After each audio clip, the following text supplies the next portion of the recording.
pleasure to welcome Dan to Oxford. So I'd like to begin by asking you, Dan, at the beginning of Darwin's Dangerous Idea, you said, if I had to give a prize for the best idea anyone ever had, I'd give it to Darwin ahead of Newton, Einstein, and everybody else.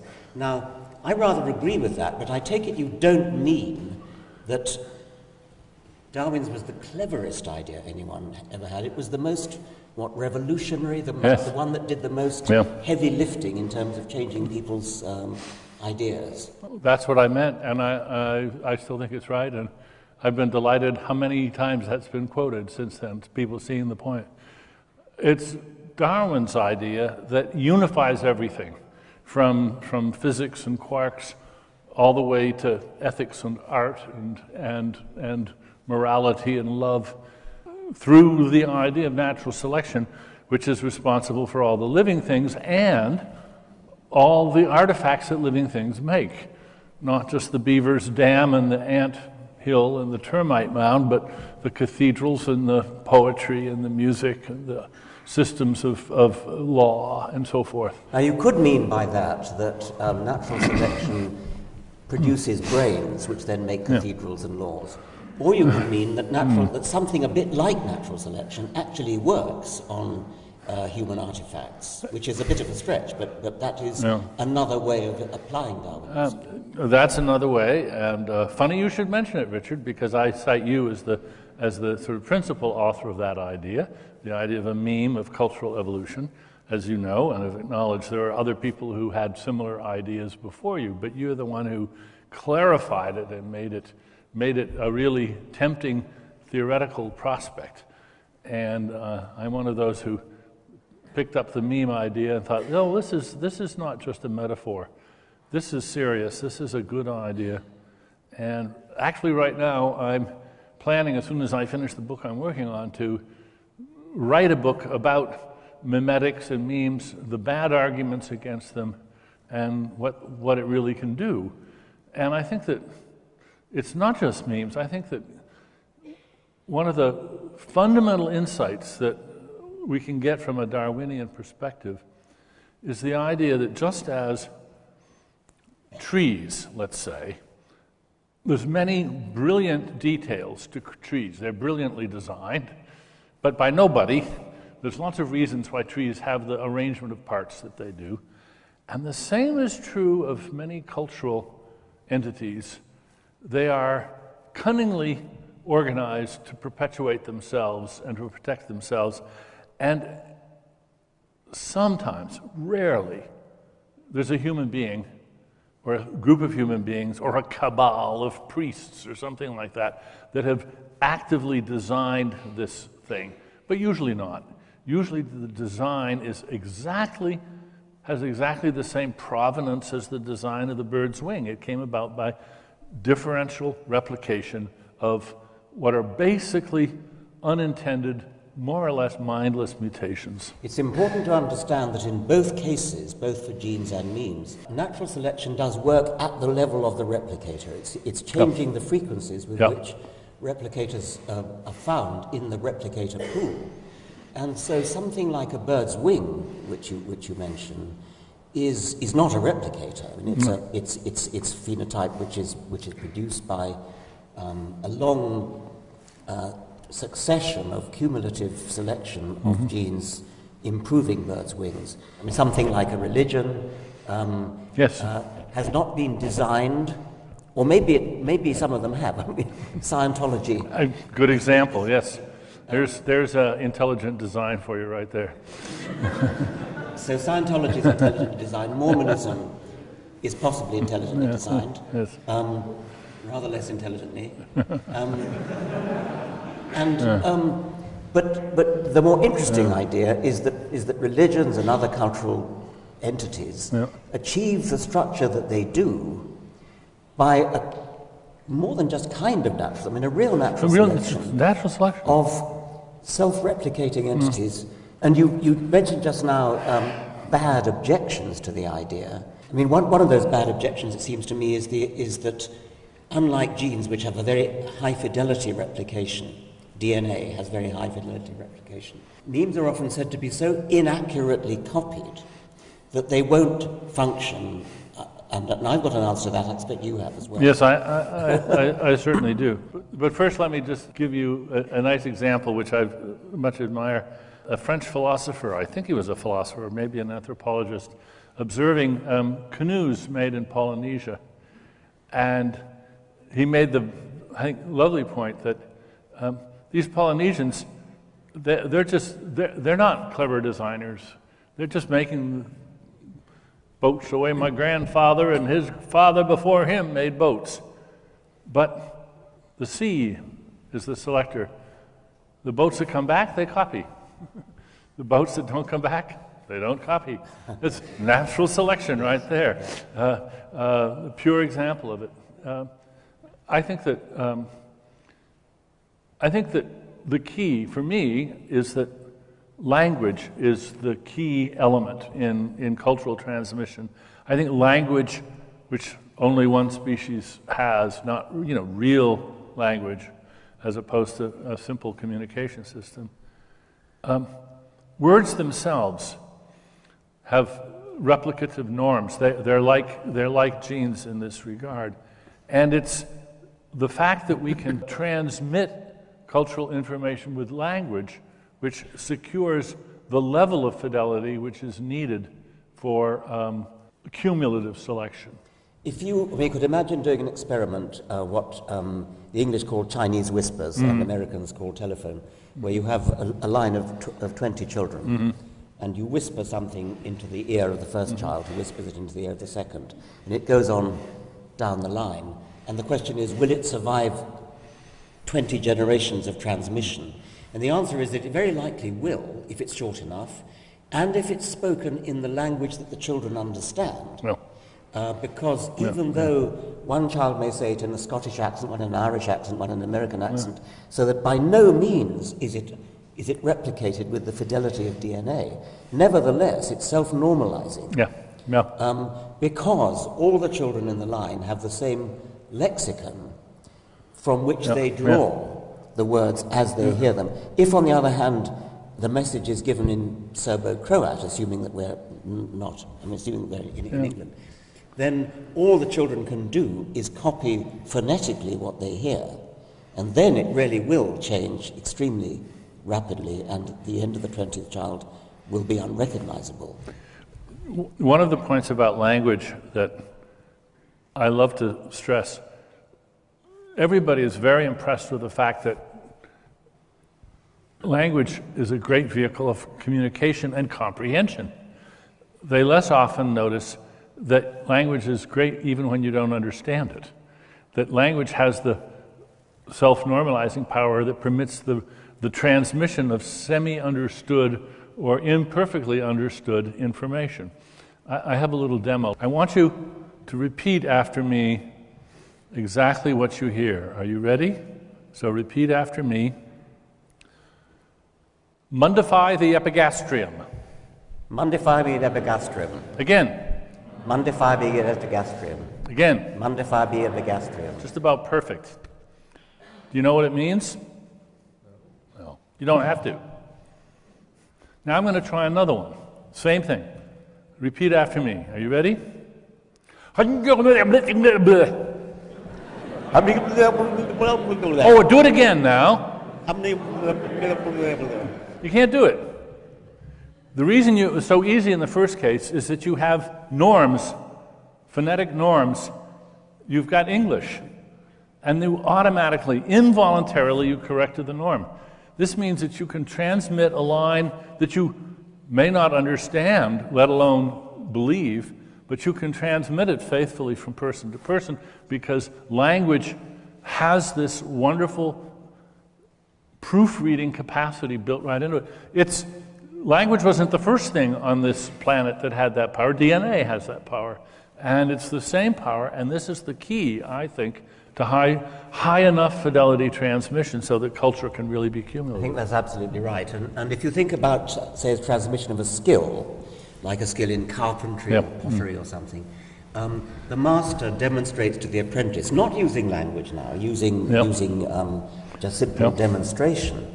And in this case, the apprentice doesn't actually imitate every muscular movement. I mean, if the master carpenter hammers 10 times, the apprentice may need to hammer 13 times in order to achieve what is obviously, now the norm is the target, which is that the nail head should be flush with the wood. But the apprentice can clearly see what the target was, and I suppose uses some kind of intelligence to work out that the target was. Yes, I think so, and I think that's a big difference between. That's a very big difference. But even there, I think there are in effect alphabets of excellence for human skills, and where they don't exist, transmission is really problematic. If you've ever taken some courses in pottery and watched a good potter, a good instructor, ceramics instructor, show you techniques, after a while you pick up a sort of alphabet of techniques. Then you look at a pot and you can see, oh look, I know how this was made. I can see that this and then this and then this. You've begun to, as it were, speak pottery. You've got a vocabulary of norms. People in software engineering have a very nice term, which I'm trying to spread, being a meme vector. We all know what a typo is, a typographical error. And software engineers talk about a thinko. And a thinko is like a typo, but it's a level higher. It's a simple thinking mistake. Ooh, you've made a thinko here. If you forgot a parenthesis, that's just a typo. But if you used the wrong subroutine, that's a thinko. And it only works where there's a clear norm to correct to. And if you look at the art that has still not solved this problem, it's dance, choreography. There's Laba notation, but it isn't very good. Nobody has yet been able to come up with a self-normalizing set of norms for dance that's really secure.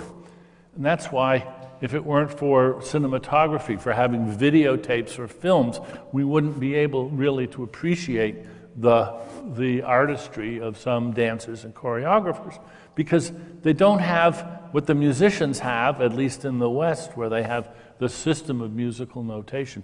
There isn't a system there isn't an alphabet for dance, with one interesting exception. Square dancing, contra dancing, folk dancing, where there's an alphabet. And that's why, at least in the United States, there's people that can preserve the Virginia reel or something, because everybody does a do-si-do a little bit differently, everybody honors their partner a little differently, but it's an element in basically an alphabet of moves, and that's why it's so easily transmitted and secure over generations. But it probably does drift over generations, doesn't it? Well, I don't know if the Virginia reel has drifted in the last 200 years. I mean, that's my operational test for a good meme, would be if we go back to the number of generations. I talked about Chinese whispers, but one could talk about real generations. The test is this: if you take a recording of number one, number two, number three, number four, etc., down to number 20. Okay, good. And you find, and then you say, and then you ask impartial observers, judges, just can you rank order them? If you can rank order them, then evolution is going on. If you can't, if say number 3 is a very poor reproducer of whatever it is, but number 4 then recognizes the norm that is being aimed at and corrects it, then you will find that there is no tendency for there to be a drift downwards in quality as you go along the line. Well, I think that the cumulative evolution typically happens at a higher level. That yes, you do get mutations that then are preserved, but only against the background of error correction to a norm. Exactly. Yeah. Yes. Yeah. Well, suppose we apply these ideas to the question of why we have religion, which is a question I'm often asked, and I know you're often asked. Yeah. So we've got our two sort of models of Darwinism, both of which have a replicator. Genes on the one hand, means on the other, and in both cases they're selected. In the case of gene selection, the selection is based mainly on phenotypes which are it's kind of in whole bodies usually. So the bird's wing helps the bird to fly, and therefore the bird survives, therefore the bird's genes survive. The very genes that did the programming of the wing survive. Now in the case of memes, we should be able to do something similar, but it's not so clear, and we need to perhaps talk about that. And maybe religion is a good vehicle for talking about it. I'm not sure. Well, I think it has some of the features we want. First of all, I think we want to use, again, one of your ideas, the extended phenotype. We want to look at what is parallel to host manipulation by parasites, of which there's hundreds of examples in biology. Beautiful and horrible. Beautiful and horrible, yes. Just bizarre and amazing examples of bizarre behaviors being provoked by a parasite which benefits the parasite's genes, not the host's. And I think we see this in religion a lot. And it's even honored, it's even named. It is the idea that a religious believer has been enslaved by or is submitting to another power which is governing its life. It's setting aside its own reproductive advantage to spread the word, to spread the gospel. It's in Christianity, it's in Islam, it's in Judaism. It is a very common idea that this is a glorious thing to be the selfless spreader of the word of God. And if you're a celibate priest, you're denying your Darwinian function. Absolutely, yes. Yeah. So that's one obvious application. But I think there are many others. I think it's no accident that religions around the world have used unison singing and chanting. Because unison singing and chanting is itself a mechanism for high fidelity. It's a principle which has been endorsed by computer science, von Neumann multiplexing. If you have 8 people and they all have imperfect memories of the words to God Save the Queen or Pledge of Allegiance of the United States, if they say it in unison, the errors that individuals make along the way get drowned out and corrected. And you hear what the majority says, and you refresh your own memory of the text, in effect. This is how religious content, rituals, holy scriptures, texts, were preserved before writing. They had to have mechanisms for maintaining the fidelity, and unison was the beautiful, excellent mechanism for doing that because it had this multiplexing capacity. What other aspects of religion could you think of as being not intelligently designed, but just plain evolved? And what's something like life after death, for example? Well, that one's too obvious, I think. Yeah. I think it takes a steely person, somebody stronger than me, to resist the temptation to say to a child whose parent or whose dog has died, not to fall back on the comforting myth of there being some place where this loved one has gone and can watch you. I mean, that's sort of, I think, a no-brainer. It's no surprise why that would have been invented over and over and over again. It's a good trick. It's a good trick if you can persuade yourself that what you wish to be true is true, which some and of that's us a good can't. meta trick, which you find throughout religions. One that's been interesting me more recently is how a number of social institutions depend on the ignorance of those that they exploit. Whether it's a Ponzi scheme where the individual investors are sort of almost complicit in their ignorance of what's going on because it's not worth their while to be too inquisitive about what's going on until it's too late. And in particular, religions, I think that perhaps the single most important change in the world as far as religion is concerned is electronic communication. The internet and cell phones, transistor radios for that matter, going back a little bit. For thousands of years, religions thrived in an environment where information was hard to come by, and you could more or less assume that individual members of each group were not only ignorant of other religions, but even ignorant of a lot of their own religion's history and practices. And this easily maintained ignorance was, I think, sort of the lifeblood of religious solidarity. Our bodies are composed of maybe even 100 trillion cells, and they cooperate pretty well. The human ones are only about 10% of those, and the rest are all visitors of one sort or another. And just take your human cells, the ones that have your genome. The body never has to worry about, your thumbs learning something and then rebelling and deciding to abandon ship.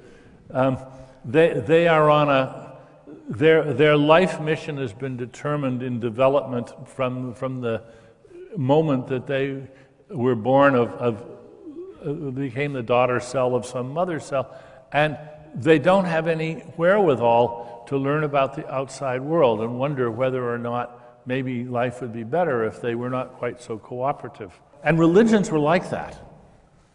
Religions could rely on, and notice when I say rely on, there's nobody doing this relying. This is the religion itself that is designed by natural selection in such a way as to presuppose the relative ignorance of the parts that make it up. You don't have to go to special lengths to shield the parts from information. Now that's all changed. It's changed hugely. And I think every religion in the world is on the cusp of either going extinct or transforming itself in ways that are really radical. There's no other option. They simply will not be able to continue with the information that is now readily available. They can do the sort of religious equivalent of Bashar al-Assad and enslave the people, imprison the people, kill the people, but if you're not prepared to put all the people basically in prison, they're going to get the information, and that's going to change everything. So my prescription for what we should be doing is very firmly but gently informing, letting people all over the world know about each other's religions and letting them mull those facts over. And if the leaders of those religions have to revise their practices to account for the fact that this is happening, they're going to transform religions in ways that are, well, hard to imagine, but I think largely favorable.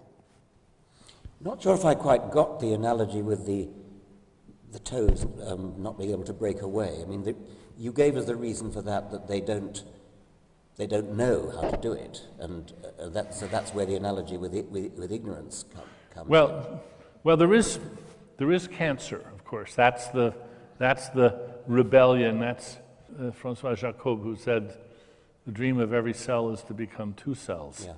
And that is a dream which is suppressed in multicellular organisms for very good reasons. But I think more about the veil of ignorance in meiosis, which simply prevents germline cells from having any interaction with information about whether or not they're going to be germline cells, and this prevents them in the main from exploiting features of their local environments that might otherwise be exploitable. Well, you could do your rebellion trick with not with toes, but with genes. I mean, you could say that the whole genome is a collection of, you could call them viruses almost. I mean, as though we're a kind of symbiotic colony of viruses who are held together in cooperation because for generations they have had only one exit route from the body in which they sit, which is the gametes, the sperms or eggs. Occasionally, if one of them discovers another exit route, like being sneezed out or something, then it might well adopt it. And the dream of every gene in this sense is to get itself propagated as widely as possible. But if there is only one way out, namely through the ordinary processes of sexual reproduction, that forces them into doing this cooperative enterprise of making a body of the right type. And this gives rise to gene complexes, which are collections of mutually compatible genes, which go together in the same. Well, if you imagine genes that make carnivore teeth, carnivore guts, carnivore sense organs, carnivore behavior patterns, they go together in carnivore gene pools, and they are selected to be mutually compatible with each other, not as a group, but each one for itself mutually compatible, as against another gene pool, which is a herbivore gene pool, where herbivore teeth, herbivore guts, herbivore behavior patterns, and so on, also are mutually compatible. So gene complexes are gene pools which are kept together by sexual reproduction and are prevented from contaminating each other because species don't crossbreed. There should be something like that in memes, and I think you're kind of suggesting it. There should be something like mutually compatible memes. Maybe the whole of Roman Catholicism is one meme complex, where memes that maybe the transubstantiation and the Trinity and all the other bollocks they go together, as opposed to the Protestant or Islamic ones. Good. But I think that what we can already see is, let it be true, and to a first approximation I suppose it probably is true, that let's say the Roman Catholic consortium of memes worked very well for a long time, but that's breaking down now. That's breaking down. It's breaking down now because of the information flow. Yes, so it's as though you took biological evolution and you suddenly waved a wand and said, no longer can species not crossbreed. Suddenly it becomes possible to do what bacteria do, and copy and paste. Because bacteria don't have ordinary sex, they just copy and paste. Now you're suggesting that we may be moving into a transitional phase where that becomes possible. And so, as it were, you suddenly transpose herbivore guts into carnivore gene pools and mess things up. If you take a sort of bird's eye view, you see that religions changed more in the last 100 years than they did in the 2 millennia before that. And they're probably going to change more in the next 20 years than they changed in the last 100. You mean spawning new ones? Or... Spawning new ones, abandoning old practices, abandoning points of creed. Things like saying, it's all metaphorical, we don't believe that anymore. And also, I'm very curious to see what the Catholic Church is going to do about the dire shortage of priests. Yes. That's enormously encouraging. It is. Yeah. I was in Ireland a year or so ago, and the statistic that was really striking was that only 20 or 30 years ago, there were 3 priests for every parish. Now there's 3 parishes for every priest. That's an order of magnitude drop, and it's getting worse. Getting better? Yeah, worse from the Catholic point of view, yes. Yeah. That is very encouraging. Yeah. But I think it's encouraging, but I think also I am a voice of sort of moderation here, saying, relax, things are going our way. Don't overreact. Just a little patience. It's unraveling itself at a great rate. The noise that we're hearing is not, I think the press is partly responsible for this. Every now and then you get these breathless accounts in the press by commentators talking about how we're in the midst of a religious revival. Nonsense. I don't think there's any religious revival. I think what we're hearing, the furor, is the nearly hysterical response of churches to the handwriting on the wall that they're seeing. And just say, they're there. It'll be all over soon. Just we don't have to. Yes. It's a good moment, perhaps, to mention the clergy project that both of us have been involved in. It turns out from your research with Linda Lascola that there are lots and lots of clergymen and clergywomen who have become atheists, but who daren't, in most cases, daren't actually come out and say so. And the clergy project is a project to provide a kind of safe place, a website, a safe place for disillusioned clergy people to talk to each other, compare notes, cry on each other's shoulders. Perhaps you could talk a bit about your involvement. Yeah, and first of all, I want to make sure that everybody understands that there's two projects here.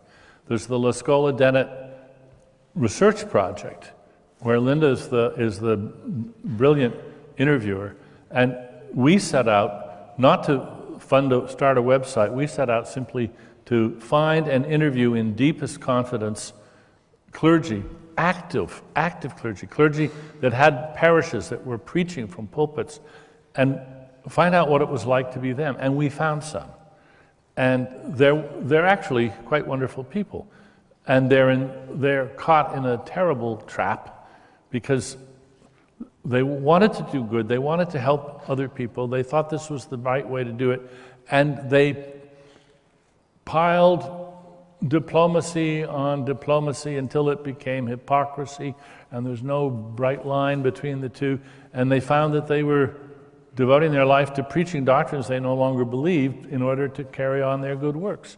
They had people that were deeply dependent on them, they made lots of promises to, and so they were really caught in a set of circumstances that they had created not to get rich, but to help their fellow human beings. And it's a very painful and very lonely place to be. To me, one of the most amazing and moving facts is that our initial group of half a dozen interviewees, I think in every case, maybe not quite every case, but just about every case, Linda Lascola was the first human being that these people had ever talked to about this. They didn't talk to their spouses, they didn't talk to their children, they didn't talk to their superiors, they didn't talk to their colleagues. They were all alone until they found they could talk with Linda. And they're so grateful for the chance to talk these painful issues over with a understanding, no-nonsense, and confidential person. So that's the Lascola Dennett research. We're in the middle of phase 2, and we have now an embarrassment of riches. There are more volunteer clergy than we can handle. Linda's working as hard as she can to do the interviews, and we get them transcribed, and then we edit. There will be more publications coming out of that. But then, something really entirely distinct happened. Several of them got together with Dan Barker. They wanted to create a website, a home, a safe place for their fellow clergy. And the rule was very simple. You have to be either a current clergy person with a parish, active clergy, or a former clergy person. And it started in October, less than a year ago. No advertising, no canvassing, no proselytizing. We wanted, not we, they, because neither Richard nor I are members of this group. We can't be, because neither one of us is former clergy. They started with a handful of members, and I just checked yesterday. They now have over 200 members, and over 50 of them are active clergy now. And it's turning out to be a very supportive group. They have a waiting list. They have 60 plus clergy from around the country who have applied for membership. Needless to say, the application process is careful because they have to be vetted. The clergy inside, they all use pseudonyms inside, but still they want to keep security high. They don't want lurking journalists or I asked them about this, a few of them yesterday, and I got the amusing report back from one of them saying, oh yes, we had one nice gentleman who wanted to become a member so that he could out us all, thinking this would be doing a good favor. We discouraged him from membership. So they have to keep those people at bay. And it's a careful process. So there's a bottleneck right now, people standing in line to get into this organization. Richard's foundation provided the initial help in providing the website, helping them get a website up and running, and properly so. But neither he nor I have any access to the conversations that go on there. This is their secure thing that they're doing themselves. They're incorporating so that they can be a recipient of charitable donations, and check out the website. It's the Clergy Project. They're growing by leaps and bounds. And a handful of them have come out. I think 3 in the last couple of months, of active clergy who have actually taken the step of standing up in front of their congregation, in effect, and saying, I'm an atheist. They get a lot of ostracism for it. It's quite a courageous decision that they've taken in some cases. You realize how courageous it is when you see the reactions of some of their parishioners. Sometimes some of the reactions are humane and gentle, but a lot of people are very angry. And I think you have to acknowledge that if you'd been listening to the sermons of somebody for some years and confiding in that person with your deepest and most painful secrets, and letting that person preside over the marriage of your daughter and the funeral of your father and mother and all this, and then you find out that that person is an atheist, I would think that would be a kick in the stomach for a lot of people. The alternative way to do it, it would be the sort of Karen Armstrong way, where you don't say, I'm an atheist, you say, oh, well, it's all symbolic, it's all metaphorical. Of course we don't believe it's literally true. I mean, that's the dishonest way of dealing with it. Well, one of the things that we can see, and no surprise, and we don't have enough data to say that this is a statistically significant pattern, but the pattern in the early data are that there's a striking difference between what we call liberals and literals. The literals are people coming from churches that are still quite literal about the Bible. None of this metaphor, symbolism stuff. And it includes evangelicals in the main and Baptists. Whereas the liberals are sort of like Church of England, do you believe in God? No, we're C of E. Very, very sophisticated, they would like to say, in the way they manipulate the metaphors that help them say the things they say. I mean, the bizarre thing Karen Armstrong tries to say is that literalism is recent anyway, and that the early church was always metaphorical.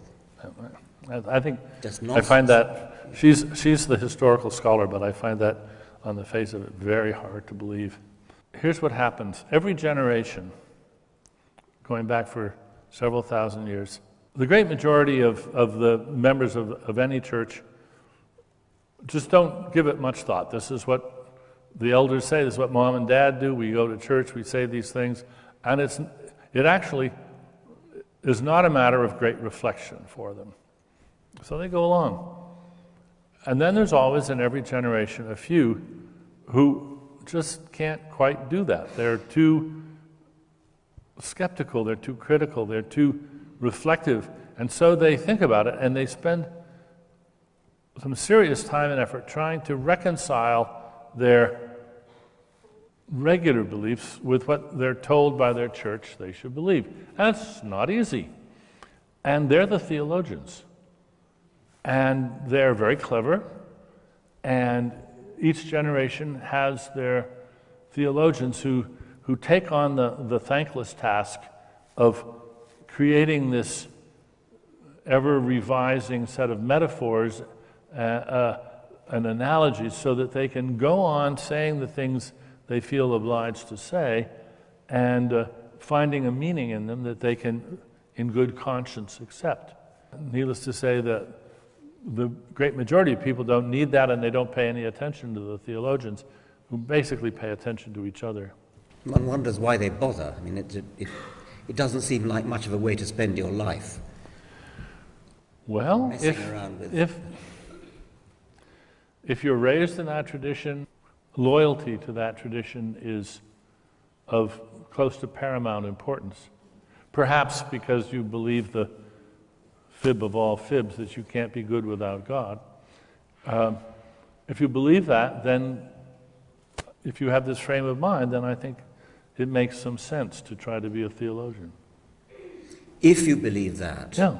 Then how could you be true to your belief if what you're doing is in effect making up something which is unreal? Because to say that you need God to be good, and yet you're saying actually God doesn't exist, but we're making him into a metaphor or something. Well, I think they convince themselves that they're not making it up, they're refining something.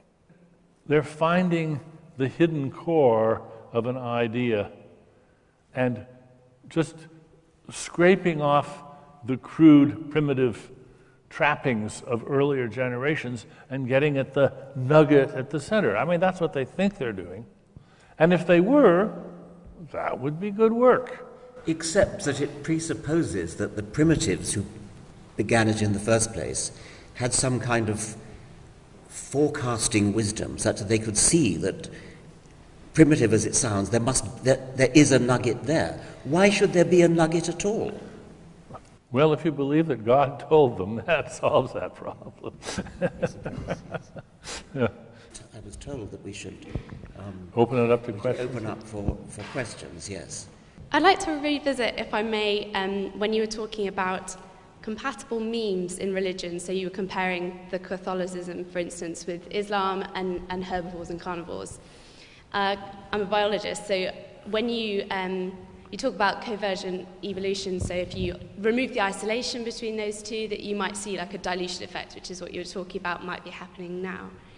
Could also the opposite effect be happening, whereby you're getting actually divergent selection? Could it be an explanation for the radical, or some of the radical religions we're seeing? That actually you're getting religions almost being pushed further apart? There are people who've done serious historical scholarship about this. I haven't myself, but my understanding from them is that, in fact, there have always been lots of offshoots. Religions have come and gone. It is like biology in this regard. There's probably been 10 religions or 100 religions that nobody's ever heard of for every one that we have any historical record of. They have a very short life. They live less than a generation, little cults that start up. And this seems to be part of the phenomenon. Whether we're getting more of that breaking up into new cults, whether the sort of productivity divergence that you speak of, whether that's a new phenomenon, could be, but I don't know that there's any evidence of that. I suspect it's always happened, probably. I think it's a very interesting question, and there's no reason why the biological analogy shouldn't accommodate the splitting apart, equivalent to speciation, as well as the keeping together. Both happen in biology, and I don't see why both shouldn't happen in this case as well.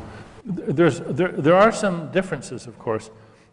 It's interesting that Judaism has had almost no speciation individuation into different groups, just a little bit, whereas Protestantism, just hundreds, thousands of different little independent Protestant churches. And an especially interesting case, of course, is Mormonism, or Church of Jesus Christ of Latter-day Saints, where we can, I think, identify the feature that enables the splitting. And that goes back to the original founders and the idea that in Mormonism, God speaks to everybody. You don't have to go through the leader, the elder of the church. You can hear God's voice yourself. And what's happened over the years, every now and then, when an elder in the church, in the Mormon church, decides when the group of elders, I don't know what they call themselves, decide on a new policy, as they did recently, not so long ago, when they decided that blacks were actual people and could become members of the church. There's always other Mormons who, they listen and God doesn't agree with what they've just heard, so they form a new sect. And of course, very often what God tells these people, and it's always men, is what God really wants you to do is to take that cute little 14-year-old girl next door and marry her. And so you get a pattern of sects forming where polygamy comes back in a big way, because that's what God's told them to do. I suppose it's similar in that recent splits tend to be more similar to each other, closer cousins. In evolutionary natural selection, you have completely unintelligent things which are subject to chance. And it seems the explanatory power of natural selection is that this looks like an intelligent process. It looks like, I don't know, carnivores evolving sharp teeth is something which is designed by an intelligence for a function. But in fact, it turns out that it's actually arranged by chance. Whereas what you're saying with what you see with sort of cultures is, in fact, well, you have a boat sinks or a boat floats, and then people actually do intelligently choose to pick the boat which floats. So it seems to be there's an immense... The fact that human beings are intelligent makes the analogy pretty threadbare, because, well, there's one operates on chance and the other operates on conscious choice. I think that's a very understandable reaction and skepticism about the memes approach, but I think it ignores a few facts. First of all, nobody invented money. Nobody invented maps. Nobody invented words. A few words have been coined by intelligent designers, word coiners. Most attempts to coin a word fail. The words that we all use, for the most part, have no authors, have no inventors, and have a history of evolution and mutation that can be traced back. Darwin himself pointed out this strong analogy a long time ago. So I think that we can acknowledge that at the top of the frosting on the cake of human society is intelligent choice, people using their brains to make better and better things, science, and politics, and all manner of very highly cognitive problem solving does occur. It, however, is based on a foundation which was not created that way, which grew up in some other way, and it wasn't through genes. So we need the mimetic base for the intelligent selection. And in fact, once you see that, you begin to realize that the intelligence doesn't play that big a role all the time. Some of the would-be improvements turn out to be not improvements at all. And they are wiped out just like any mindless mutation which doesn't work. The proof of the pudding in culture, as in biology, is whether the thing survives and replicates. And that is actually independent of however brilliant and creative and intelligent the initiator was. And so we still want to have a Darwinian basis for our understanding of cultural transmission and change. In Asia, for instance, you see the rise of a very aggressive disciplines of Christianity that's replacing the passive, non-evangelical religions that came before. So do you think that information flow will necessarily lead to a better sort of religion in whatever metric you're using? Good point. I think that this is my eternal optimism showing, perhaps. I think that the aggressive religions that you're talking about, I think this is a short-lived phenomenon. I don't think it can last, because I think that it will accumulate so much tension because of the information that it swims in, that I don't see how this can last. I may be wrong. I think that the only trick, the only innovation that could do this is not a barrier, like preventing people from having cell phones or using the internet, but a mental barrier which so poisons them against reason and evidence that they take on irrationality as a sort of cult.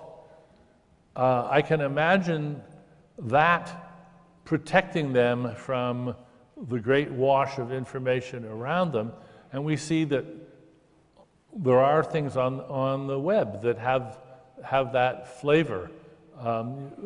Conspiracy theories of various sorts, for instance. But I don't think that's a stable arrangement. For one thing, I don't think that the leadership of such groups can survive for long without turning reason back on, at least in themselves, and then you get a split between the leaders and the flock, exacerbated. And we've seen that before. We've seen that in things like EST and Scientology. I don't think those are in it for the long haul. Do you think there are policy implications for governments with respect to cutting down, for example, on intelligent design, byproducts of religion? Well, I would obviously like to cut down on teaching scientific error. So there would be policy implications, yes. I'm not sure quite how to make sure those are implemented, however. The best way to do it is aggressively to teach about intelligent design in a course on sociology and epistemology, not in biology. And of course, in political science, you can have a unit on intelligent design. That's where it belongs. It's a phenomenon. It's a real phenomenon in the world. We should study it along with others. I think if you do that instead of trying to outlaw it, you'll come out better. In Canada, there's some interesting developments. In Quebec, there was a recent case in which Quebec has instituted mandatory instruction on the world's religions to all the citizens, all the children in Quebec, including homeschoolers. And some parents sued and lost. And they were basically told by the courts, the highest court in Quebec, no, you do not have the right to keep your children misinformed or ignorant about these matters. Farther to the west in Canada, I think in Alberta, they tried something different. They tried to have a policy which forbade, I think it was, in that case, it was something about gay marriage or homosexual relations or something like this. And they're not getting very far with that legislation. I think that's not what you should do. I think instead of forbidding the teaching of this, you should require the teaching of something which will tend to undercut the teaching of that. And on the principle that parents do not have the right to keep their children ignorant. That's child abuse. But they can tell their children any garbage they want to, but they're just going to have to tell children who have been informed by this other material. Do we know whether the results in Quebec are at all encouraging, or is it too early to say? I think it's too early to say. I think that the best thing that atheists and secular humanists can do is show, and take whatever effective public relations methods do this, show that you can be good without God. Have projects that you do under the banner of atheism or secular humanism, because I think this is actually the main reason, at least in America, why people cling to their religion. The good news is they want to be good. And they're just afraid that they can't be good without God. And we just have to show them, no, not at all. So I think giving examples of all the good things and all the good people who are good without God is probably the single most effective thing to do. It doesn't do much good to ridicule the flock, the parishioners. But I think when their leaders say stupid things, then I think laughter is probably the best thing. But you have to be careful not to create victims, martyrs, by your laughter. I think that's a fine line there. Sometimes you just have to hoot, though. Sometimes it's just so preposterous that it's worth pointing out and letting people be embarrassed and discomfited. And then, of course, the followers will be discomfited vicariously, and that may be enough. But I think embarrassing people to their face in front of their friends or family is not a good idea ever. There's a difference between using ridicule on a particular individual and expecting to change their minds, which you probably won't, and using ridicule on a particular point of view, no, not on a person, but on a particular point of view, and letting third parties who haven't really thought about it very much, as Dan was saying earlier, that they then might be influenced. I myself was influenced when I was an undergraduate. I was rather taken, I'm ashamed now to admit, with Teilhard de Chardin and the phenomenon of man.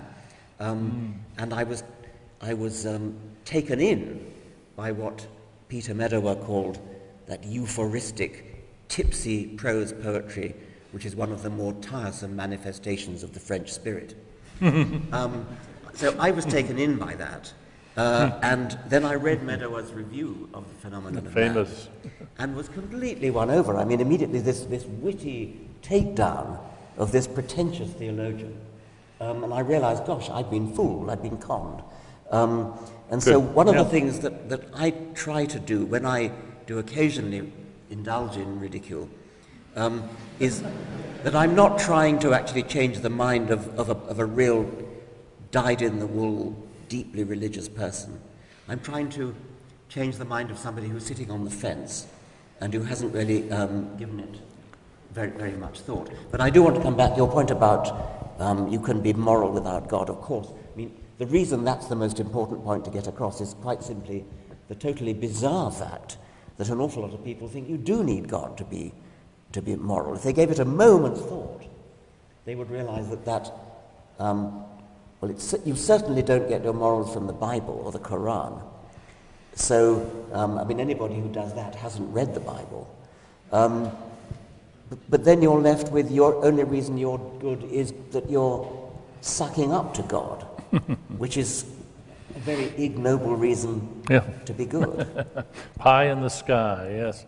I'd like to take this moment to point out, which may be obvious to all of you, maybe not, that among the horsemen of atheism, I'm usually regarded as the sort of politest, least aggressive, and now that Hitch is gone, alas, I guess the title of most acerbic goes to Richard. But if you haven't seen it, let me recommend his, I think, brilliant interview of Father George Coyne, the Catholic astronomer, Vatican astronomer, an intelligent, good man. And Richard interviews him at some length, and you're so gentle and diplomatic, and you're just leading him, and you never bark, and you never hoot, and you just let this nice man dig himself in deeper and deeper and deeper. I thought it was an exemplary piece of exposure, and you were perfectly respectful of him at every moment. I thought that was well done. Well, he ended up by saying that he had absolutely no reason to believe in God whatsoever. So I said, well, why do you then? He said, because I was brought up Roman Catholic. That was the only reason, and he was quite frank about that. Yeah. I was wondering if evolution is a mechanism that can be sort of extrapolated to explain culture and religion.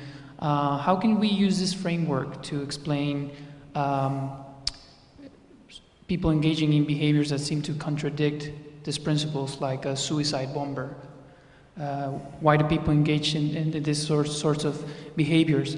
And does it mean that beliefs or ideas can override somehow this kind of basic impulses for survival? And could this be potentially a beneficial mechanism, assuming that you have a rational idea? I think this is an easy question to answer. We're the only species that goes in for this craziness, really, and we do it because of our being infected by memes that have their own agendas.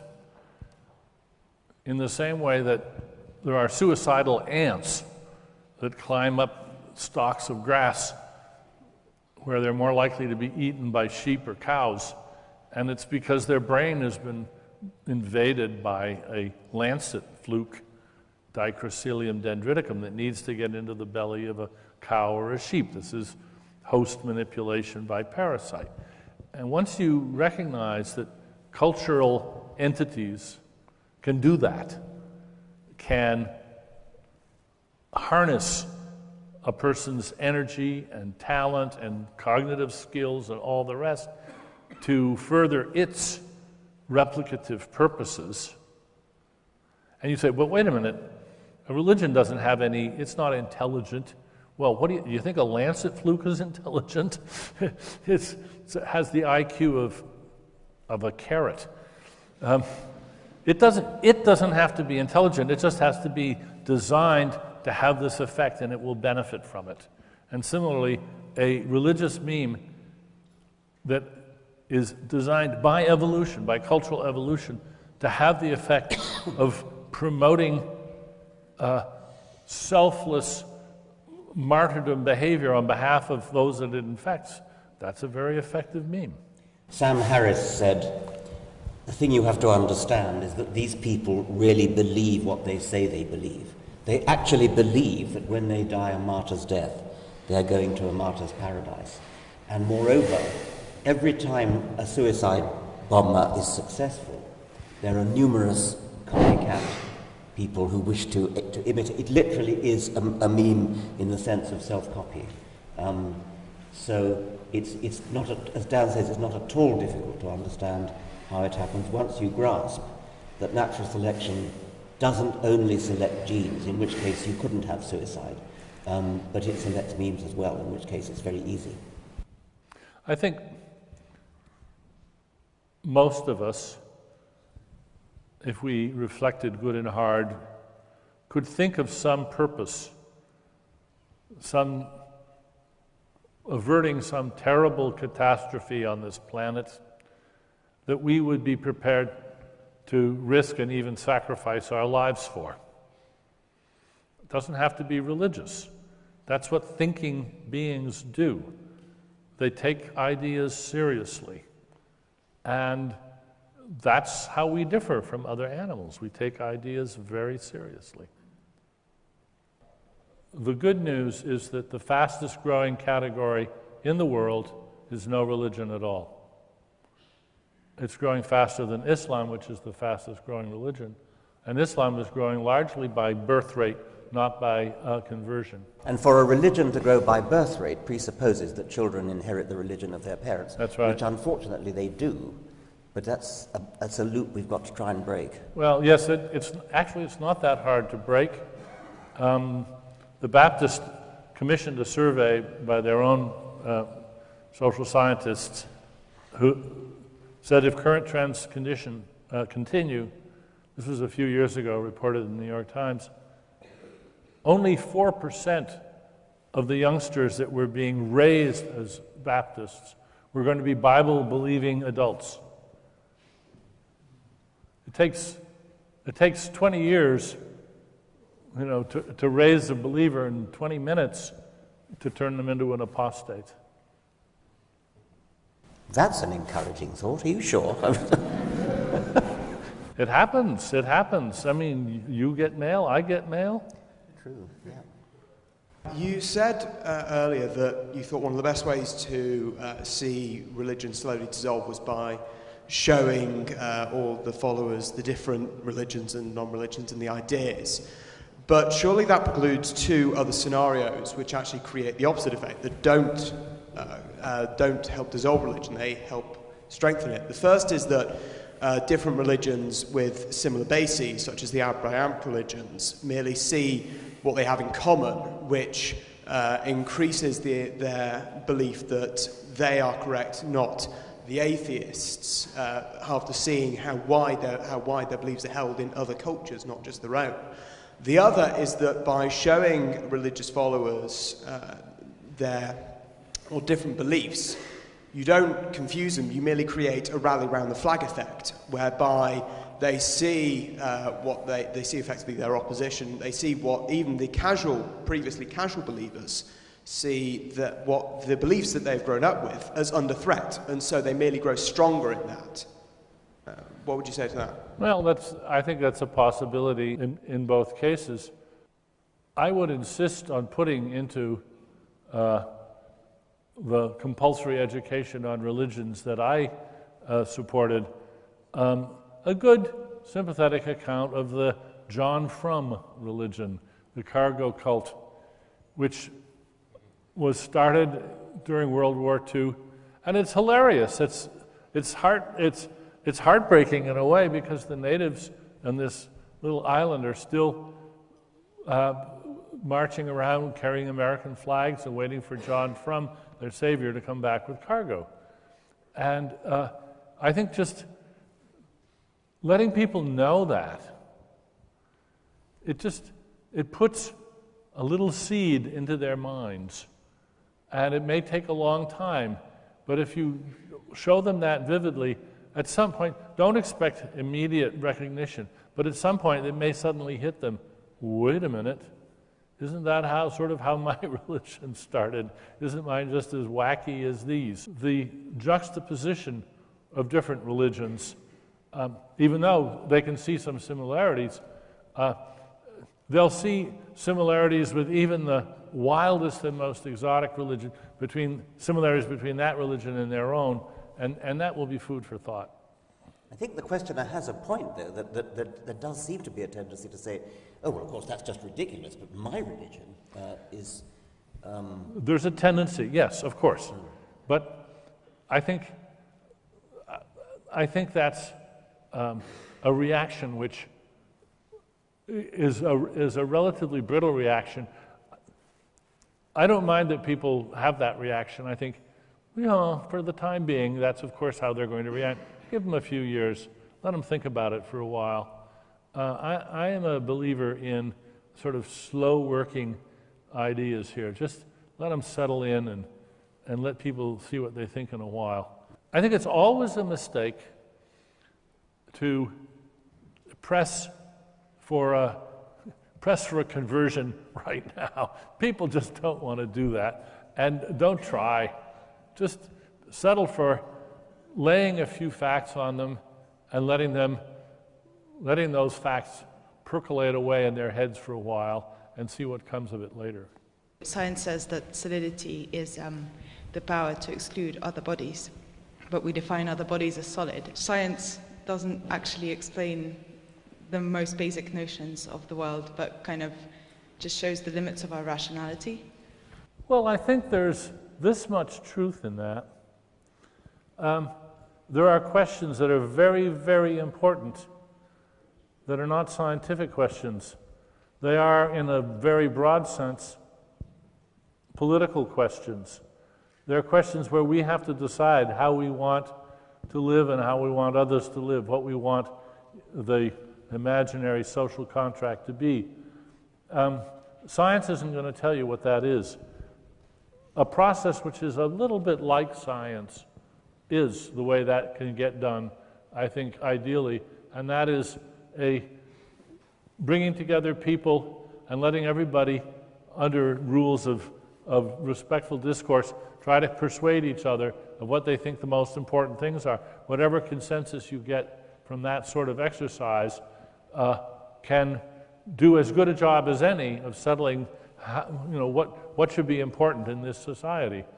And that's not science, but it's reasonable, it's rational, and I don't think there's any really important issues that can't be addressed in that way. I mean, it has been suggested that there are certain questions which seem like scientific questions, sort of what's the origin of the laws of physics or something of that sort might be forever unanswerable by science. All I'd say to that is that if science can't answer them, certainly nothing else can. Exactly. Yeah. We just have to get used to the facts. There's some questions we can't answer. Fantastic. Well, thank you very much to Professor Richard Dawkins and Professor Daniel Dennett, and thank you very much for coming.